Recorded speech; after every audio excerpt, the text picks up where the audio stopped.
Message मिळाला होता की एक हँडिकॅप कर्मचारी आतमध्ये आहे, ते ट्रॅप झालेले आहेत, त्यांना वरून खाली घेऊन यायचे याकरता एक टीम जे फर्स्ट एडची आहे ते त्यांना पाचारण करण्यात आलेले आहे.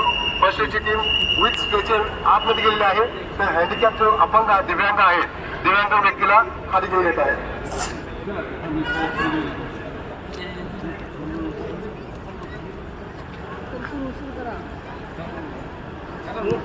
मॅडम महत्वाचा कुशल टप्प्यावर आलेला आहे. दिव्यांग व्यक्तीला जखमी झालेला आहे, त्यांना घेऊन चालले आहेत. नेहमी दुर्घटनेच्या ठिकाणी जखमी व्यक्तींना वाहून नेण्यासाठी पाहिजे दिशा